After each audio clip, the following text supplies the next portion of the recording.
Dengan sesuatu aja.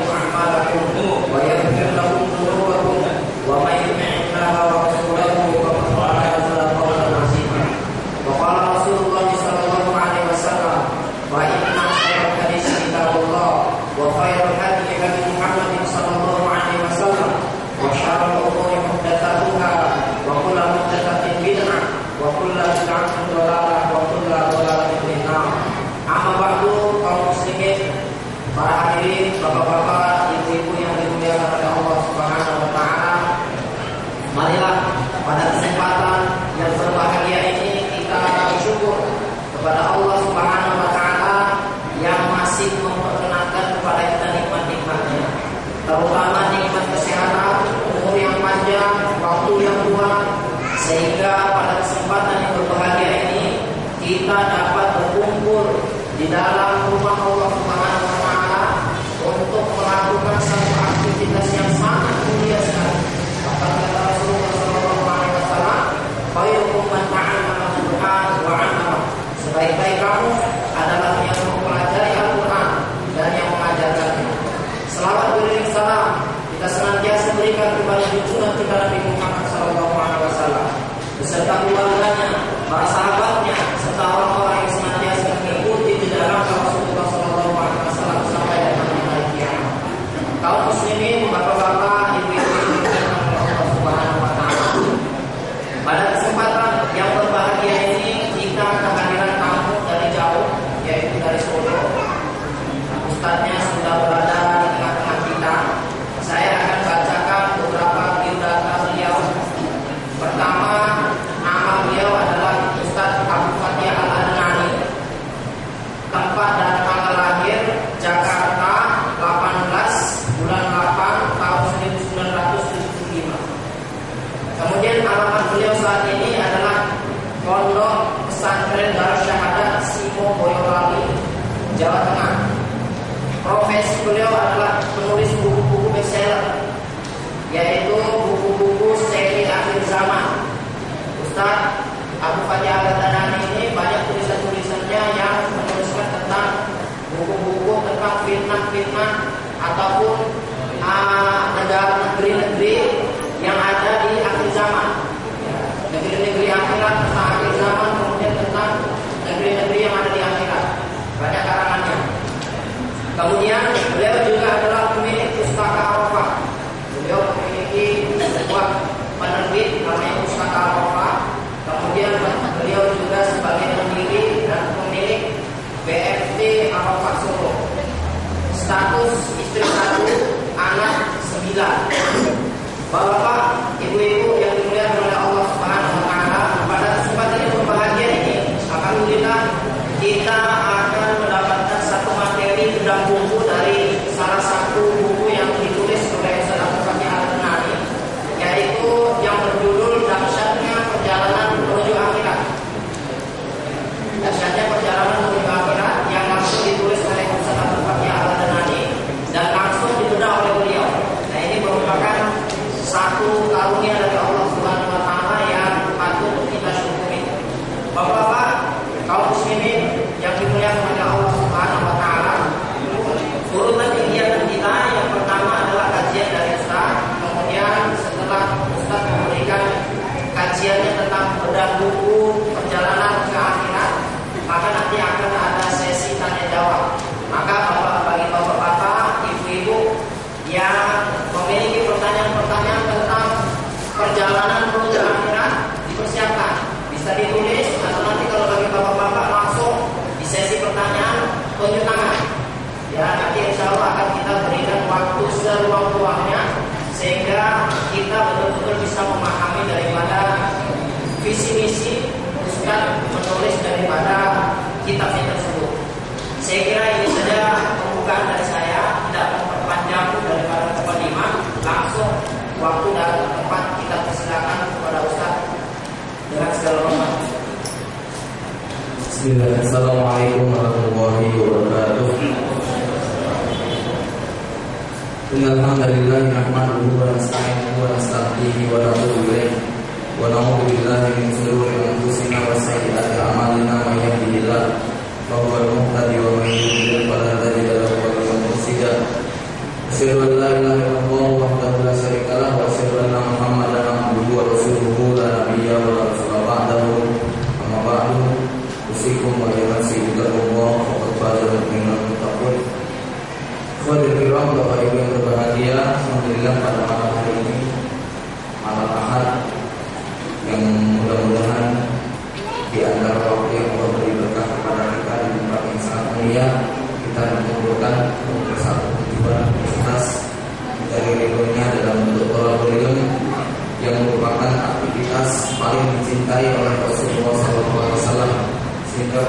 mengingatkan, kalau kalian melewati taman-taman surga maka berhenti. Para sahabat bertanya, apa itu taman-taman surga? Yaitu majelis ilmu, majelis zikir yang di dalamnya mereka mentadabburi, merenungi ayat-ayat Allah Subhanahu wa taala. Salawat serta salam semoga senantiasa tercurah kepada Nabi Muhammad sallallahu alaihi wasallam beserta keluarga, kerabat, para sahabat dan orang-orang yang setia mengikuti jejaknya sampai hari kiamat kelak. Saya sangat berbahagia, bersyukur kepada Allah Subhanahu wa taala dimudahkan untuk bisa melakukan perjalanan ke satu tempat dan berkumpul bertemu dengan Anda sekalian. Orang-orang yang hari ini hadir bukan untuk tujuan duniawi.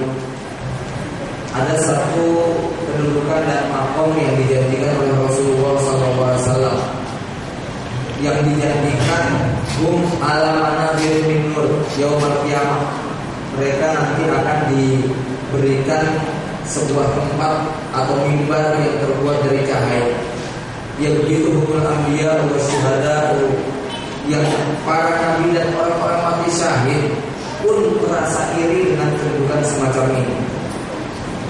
Inilah kedudukan yang hari ini semakin langka di akhir zaman, di mana hawa muttaba, hawa nafsu sudah diikuti, kikir sudah menjadi pemimpin, dan orang-orang tidak pernah berkumpul kecuali untuk urusan duniawi. Maka sebuah kemuliaan kalau malam hari ini kita hadir semata-mata karena urusan akhirat kita, tidak ada nilai dunia yang akan kita raih kecuali betul-betul mengharapkan ridha Allah Subhanahu wa taala. Saat dimana malam ahad semacam ini orang-orang berkumpul untuk urusan dunia, kita bisa cek konto yang ada di HP kita, nomor-nomornya. Sebagian besar kalau itu terjadi pada pedagang, maka biasanya nomor pelanggan, nomor supplier, nomor agen, nomor-nomor yang hubungannya ada hubungan duniawi. Atau seringkali kita kunjungan ke suatu tempat, biasanya dimulai dengan kalimat yang sering salah kaprah. Yang pertama kali silaturahmi, ini sudah salah duluan kalimatnya, ya. Walaupun ini sudah jamak sekali dilakukan oleh kaum muslimin, habis itu kemudian mengutarakan niat berikutnya yang biasanya kalau nggak minta tolong atau apa, biasanya begitu. Jangan kita ini berkunjung kepada saudara kita betul-betul urusan akhirat. Tidak ada urusan utang piutang, tidak ada hubungan kerabat, tidak ada urusan dunia yang kita lakukan semata-mata karena ziarah ikhwan. Inilah yang saya katakan bahwa sebuah kebahagiaan hari ini kita berkumpul, tidak ada satu dunia yang kita inginkan kecuali bahwa perkumpulan ini dalam rangka mengagungkan kebesaran Allah Subhanahu wa taala, mentadabburi ayat-ayatnya agar kita dalam sisa-sisa usia kita yang kita tidak tahu kapan akan diberi kesempatan itu oleh Allah Subhanahu wa taala, karena yang berlalu tidak bisa kita ulangi, yang besok tidak bisa kita tebak, sehingga usia yang sebenarnya adalah saat ini apa yang kita rasakan. Salah satu firman Allah Subhanahu wa taala yang nampaknya senantiasa terasa baru, terasa peringatan ini mengingatkan setiap kejadian atau fase-fase kehidupan kita. Allah Subhanahu wa taala mengingatkan, a'udzubillahi minasyaitonir rajim, ya ayyuhan nasu taqu, ya ayyuhalladzina amanu taqullaha wa tanzur nafsun ma qaddamat lighad. Wahai orang-orang yang beriman, bertakwalah kalian kepada Allah Subhanahu wa taala, dan setiap jiwa betul-betul memperhatikan apa yang sedang dipersiapkan untuk menghadapi hari esok. Kemudian hari esok itu ada 3. Esok betul-betul besok pagi yang kita tidak tahu akan berbuat apa. Wa ma tadri nafsun ma taksibu ghadan. Seseorang tidak pernah tahu besok itu akan melakukan apa. Yang kedua, hari esok itu masa depan kita. Bagi anak kecil yang belum dewasa memikirkan bagaimana kalau jadi pemuda. Bagi anak muda merenung bagaimana besok kalau jadi orang tua. Yang sudah jadi orang tua pun masih membayangkan seperti apa masa depan mereka ketika nanti sudah beranak dan bercucu. Apakah dia akan menjadi seorang bapak yang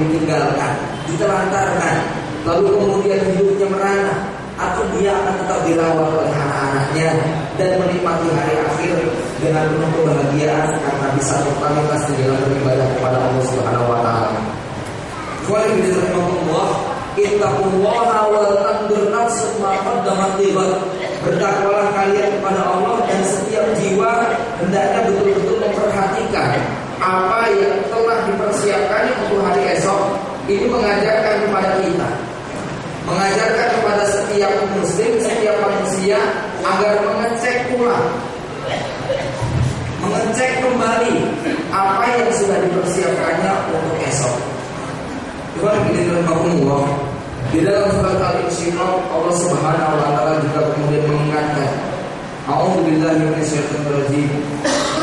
Ya ayyuhal insan, innaka kadihun ila rabbika kadhan famulaqih.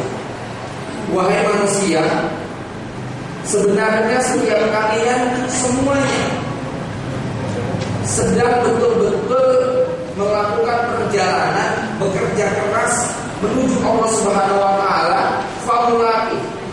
Dan kalian betul-betul pasti akan ketemu. Kita sadar saat ini kita hidup di era modern, zaman industri, yang salah satu ciri dan tabiat manusianya adalah mengesampingkan Allah Subhanahu wa taala dalam sebagian besar peran kehidupan mereka.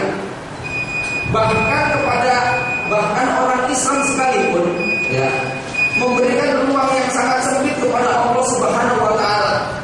Hanya memberikan ruang yang sangat kecil, yaitu di pojok-pojok masjid, itu pun dengan ritual yang terbatas.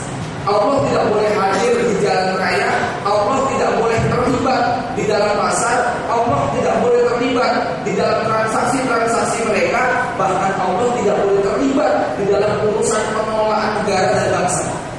Allah hanya diizinkan untuk mengatur sebuah ruangan kecil, itu pun dengan berbagai macam bid'ah dan kesalahan yang banyak dilakukan manusia dalam proses ibadah mereka. Ini salah satu daripada ciri zaman modern di mana Allah sudah dikesampingkan. Tidak ada ruang bagi Allah Subhanahu wa taala untuk mengatur segala yang dibutuhkan manusia. Allah itu pada kaum muslimin. Bagaimana dengan bangsa barat? Bagaimana dengan orang-orang non-muslim? Maka keadaannya jauh lebih parah lagi.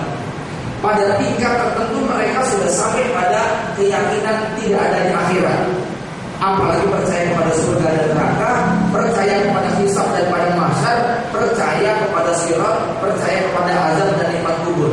Maka semua kalimat tadi dicoret dalam kamus kehidupan mereka. Tetapi kita katakan, silahkan mereka tidak percaya kepada Allah, tidak percaya kepada kampung akhirat, tidak percaya kepada kiamat, tidak percaya kepada surga dan neraka. Tetapi siapapun yang bernama manusia pasti akan dipaksa untuk percaya dengan yang namanya kematian. Karena mereka betul-betul menyaksikan dengan mata kepala mereka sendiri bahwa satu persatu kerabatnya, hanyerolannya, bahkan istri dan anaknya harus meregang nyawa menghadapi sakratul maut di depan mata mereka. Ini satu kenyataan yang tidak bisa mereka pungkiri. Silakan mereka tidak percaya kepada akhirat, silakan mereka tidak percaya kepada alam barzakh, kepada azab kubur dan nikmatnya, tetapi mereka tidak bisa mengelak bahwa kematian itu ada, yang akan datang secara bergilir, yang tidak bisa ditunda bahkan sedetik pun, sebagaimana tidak bisa diakhirkan, sebagaimana tidak bisa dimajukan. Inilah yang diingatkan oleh Allah Subhanahu wa taala, innaka kadihun ila rabbika kadhan. Wahai manusia, kalian semuanya sedang bekerja keras berjalan menuju Allah Subhanahu wa taala. Famulaqih, pasti akan ketemu. Orang Jawa bilang filsafat kematian seperti pohon kelapa, yang cengkir bisa jatuh, kelapa yang kecil itu, yang degan juga bisa jatuh, kelapa mudanya, yang kerambil, kelapa tuanya juga bakal jatuh. Tidak pernah mengenal jenis kelamin, tidak pernah memandang kelas dan level, semuanya akan dihampiri dan tidak ada seorang pun yang kemudian sempat untuk minta ditunda barang sesaat. Inilah yang kemudian kita menyadari, karena kematian itu adalah sebuah misteri, yang hanya bisa kita lakukan itu adalah bagaimana kemudian kita mempersiapkan. Jadi ada masa depan yang artinya besok. Wal tandur nafsun ma qaddamat lighad. Ada hari besok yang namanya besok pagi, ada hari esok yang namanya masa depan kita waktu dunia. Tetapi tafsir yang sebenarnya dari ma qaddamat lighad sebagaimana yang dikatakan oleh Al-Hafidz Ibnu Katsir adalah hari kiamat pada mahsyar alam barzakh, yaitu ketika kita sudah berpisah dari kehidupan dunia. Itulah kenapa kematian adalah bukan akhir dari kehidupan, tetapi justru merupakan awal dari kehidupan yang sebenarnya. Karena Imam Ali bin Abi Thalib radhiyallahu anhu mengatakan di dalam salah satu asarnya, an-nasu niyamun wa idza matu intabahu. Manusia itu sebenarnya sekarang lagi pingsan, lagi tidur, tidak sadar. Wa idza matu intabahu. Begitu mati barulah mereka sadar sesadar-sadarnya. Istri cantik yang selama ini menemani ternyata tidak ada artinya. Harta melimpah ruah yang selama ini selalu berada, ya, dia dimati ternyata juga tidak berguna. Pangkat, kedudukan, jabatan, kekuasaan ternyata tidak ada artinya. Bahkan juga badan kekar yang gagah perkasa pun tidak ada nilainya sama sekali di hadapan malaikat tiba terakhir yang akan meminta jawaban dari pertanyaan-pertanyaan dia juga. Ikhwan yang dirahimahumullah, inilah yang harus menjadi permohonan bagi setiap muslim. Wal tandur nafsul ma qaddamat lighad. Wahai manusia, innaka kadihun ila rabbika kadhan famulaqih. Maka Allah kemudian melanjutkan pernyataannya, fa amma man utiya kitabahu biyamin. Barang siapa yang waktu berjumpa dengan Allah Subhanahu wa taala, kemudian dia menerima catatan dengan tangan kanannya, fasawfa yuhasabu hisaban yasira wa yanqalibu ila ahlihi masrura. Maka orang-orang yang menerima pembagian catatan amal dengan tangan kanannya, dia akan mengalami hisab yang yasir, hisab yang mudah. Aisyah radhiyallahu anha pernah bertanya kepada Rasulullah, apa yang maksud dengan hisab yasir? Maka beliau mengatakan, yaitu air cukup ditampakkan. Ini loh amalan kamu. Kamu dulu pernah terlambat sholat, kamu dulu pernah terlambat ini, kamu dulu pernah melakukan sekian macam maksiat dan dosa. Tetapi karena dia mengakhiri hidupnya dengan husnul khatimah dan taubatan nasuha, maka dia melalui proses hisab yasira cukup disodorkan dan tidak ditanya, karena sudah di-closing, ditutup dengan amalan istimewa yang menghapus semua dosa-dosa masa lalu. Ada seorang tabi'in yang mengatakan, statement ini menurut saya sangat mengerikan sekali. Beliau, saya lupa nama tabi'innya, dia mengatakan, seorang manusia yang berbuat dosa maka tidak akan dihapus catatan perbuatan dosanya walaupun dia sudah bertaubat. Jadi catatan itu tetap ada sampai hari kiamat, sampai nanti proses hisab itu selesai, proses kiranya selesai, baru kemudian catatan itu dihapuskan dengan kebaikan-kebaikan dan taubatnya. Jadi semua perbuatan manusia yang dilakukan di masa jahiliyah atau di masa Islam berupa bentuk kemaksiatan, tidak dengan taubat kemudian akan dihapus dari catatan. Catatan itu pernah ada dan tidak akan hilang.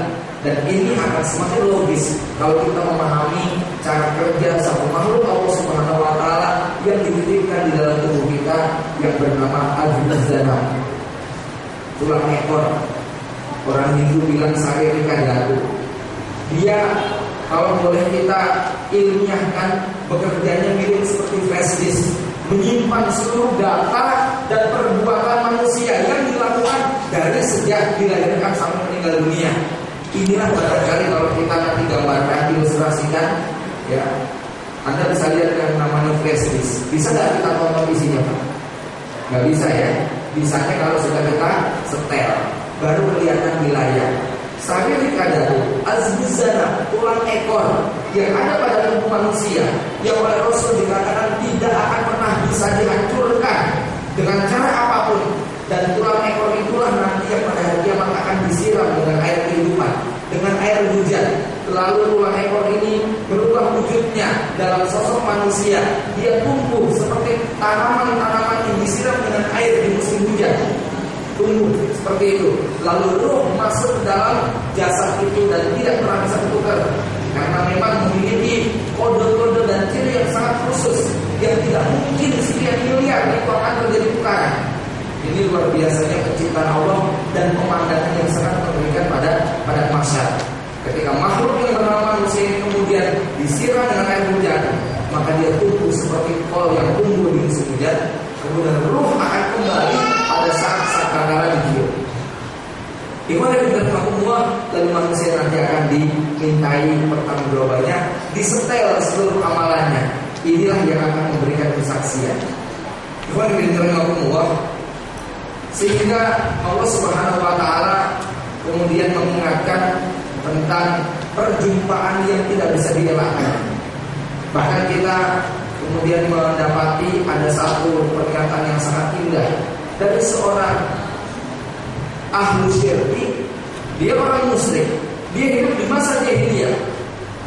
Ketika ada dua orang yang meninggal dunia di kampungnya, yang satu senangnya berbuat dosa, entah itu mencuri, merampok, berzina, utang tidak bayar, dan berbagai macam dosa-dosa sosial lainnya.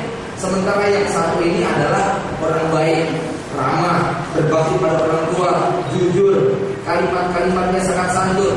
Lalu dua orang ini meninggal dunia, maka kepala sukunya yang tidak mengenal Allah Subhanahu Wa Taala ini kemudian mengatakan, kita tidak pernah tahu apa itu akhirat, kita juga tidak pernah mendengar apa itu surga dan neraka. Tetapi saya yakin, seyakin-yakinnya dua orang ini nasibnya di dalam kuburan pasti beda. Jadi kami Pak ya, seorang musyrik saja punya pemahaman demikian. Kita memang tidak tahu kapan akhirat, kita tidak tahu surga dan neraka, tapi dua orang ini saya yakin nggak mungkin nasibnya akan sama. Ya. Allah akan membalas sekecil apapun amalan itu. Inilah yang kemudian kita menyadari bahwa kalau orang yang tidak percaya kepada akhirat, surga dan neraka saja percaya bahwa nasib manusia di alam kubur pasti berbeda-beda, apalagi kita yang saat ini sudah mendapatkan informasi yang sangat banyak sekali dari Rasulullah SAW. Ikhwan yang dirahmatullah, sehingga kalau kita boleh umpamakan perjalanan kehidupan kita dari sejak kita dilahirkan, atau bolehlah kita sebut sejak kita akil balik menerima taklif hukum syariat sampai kemudian nyawa kita nanti diambil oleh malaikat, itu semua kita sebut sebagai proses perjalanan ke akhirat. Mari kita buat logika sederhana bagi orang yang mau melakukan perjalanan. Kalau kita mau melakukan perjalanan sebutlah dari sini sampai pasar yang jaraknya tidak lebih dari 5 km, kita jalan kaki sampai, naik sepeda juga sampai, apalagi naik kereta. Kereta Pak ya di sini Pak ya. Di Solo ya motor. Perjalanan 50 kilo mungkin naik motor sampai, tapi badan kita pegel-pegel. Naik sepeda hotel juga sampai, tapi kaki kita bengkak-bengkak, apalagi jalan kaki. Lebih enak kalau naik roda 4, apalagi itu AC, ada makanan dan minumannya. Ya, kursinya empuk, bisa disetel. Perjalanan 500 kilo mungkin sampai juga naik kendaraan, naik motor sampai, naik sepeda motor sampai, naik gerobak juga sampai. Tetapi beda sampainya kita kalau kita naik plane, naik pesawat. Ya. Makin jauh perjalanan kita bukan cuma memikirkan kendaraan, tetapi juga bekal. Perjalanan 5 km bawa uang 10.000 insya Allah PP sampai. Tapi Anda ke Jakarta hanya modal 25.000, ya sampai di Jakarta jadi gelandangan. Intinya makin jauh perjalanan kita, makin banyak bekal yang harus kita siapkan. Informasi tentang tempat yang mau kita tuju, informasi tentang kendaraan yang akan mengantarkan kita, informasi tentang aktivitas apa yang mau kita lakukan di sana, informasi tentang berbagai hal yang dibutuhkan waktu kita sampai dari tujuan. Anda pengen melakukan ibadah umrah atau haji, persiapannya saja bisa berbulan-bulan. Apalagi yang haji, antrinya bertahun-tahun. Bukan cuma antri, mengumpulkan uangnya bisa bertahun-tahun. Bukan cuma mengumpulkan uang, kita juga harus ikut bimbingan haji paling tidak 1 tahun. Bukan cuma itu, kita harus ketemu dulu dengan orang-orang yang sudah dari sana, tanya tentang berbagai hal yang ada di sana. Bahkan kalau perlu kita pengen melihat melalui audio visual bagaimana gambaran kota Mekah, Ka'bah, Madinah dan negeri-negeri di sekitar. Ini logika orang yang serius betul-betul mau melakukan perjalanan. Ya, coba Anda nekat perjalanan ke Jakarta hanya modal skop dan cangkul, lalu mencegah setiap truk yang lewat. Jadi apa kita di kota Jakarta? Kalau bukan jadi kuli bangunan atau gelandangan. Ya. Saya pernah jumpa dengan seorang bapak-bapak yang pingsan di depan mobil saya. Setelah kita siram dengan air, kita tanya, rupanya dia pergi dari rumahnya hanya membawa bekal 50.000 untuk cari kerjaan di kota Solo. Dia naik bus dari Salatiga menuju Solo, sambil di Solo dia cari tempat-tempat pekerjaan kuli bangunan. Ternyata dia berjalan puluhan kilometer tidak nemu. Hari ketiga, mohon uang dia tinggal Rp5.000. Sore itu dia jalan dari pagi, belum makan sama sekali. Siang tetap dia lanjutkan perjalanan. Sore pada asar jam 4, pas saya sedang parkir, dia pingsan di depan mobil. Ya, ini nasib seorang pejalan yang tidak memiliki bekal yang cukup, tidak memiliki informasi ilmu yang cukup, tidak memiliki pengalaman dan pengetahuan yang cukup. Ya. Ikhwan fillah, pertanyaannya, bagaimana dengan orang yang melakukan perjalanan ke akhirat tanpa bekal? Anda jadi gelandangan di dunia masih bisa makan, masih bisa istirahat, datang menemui polisi masih dibantu. Tetapi kalau itu kemudian nyasar di kampung akhirat, kepada siapa kita akan minta pertolongan? Dengan cara apa kita bisa kembali, kemudian kita bisa berkehidupan yang normal? Inilah satu ilustrasi yang akan kita kaji pada malam hari ini tentang perjalanan manusia ke akhirat.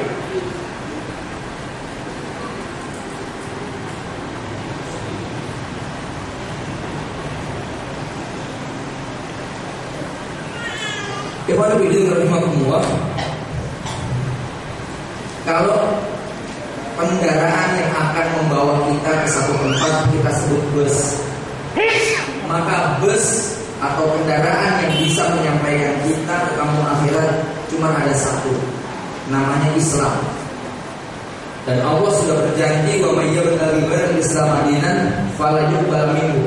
Siapa yang coba memilih kendaraan menuju akhirat selain daripada kendaraan yang bernama Islam, tidak bakal diterima. Di akhirat pasti kesasar. Dia pasti akan menyesal dan merugi. Ini jadi Allah Subhanahu wa taala. Pertanyaannya, kita tahu yang namanya bus itu tidak setiap orang bisa naik. Ada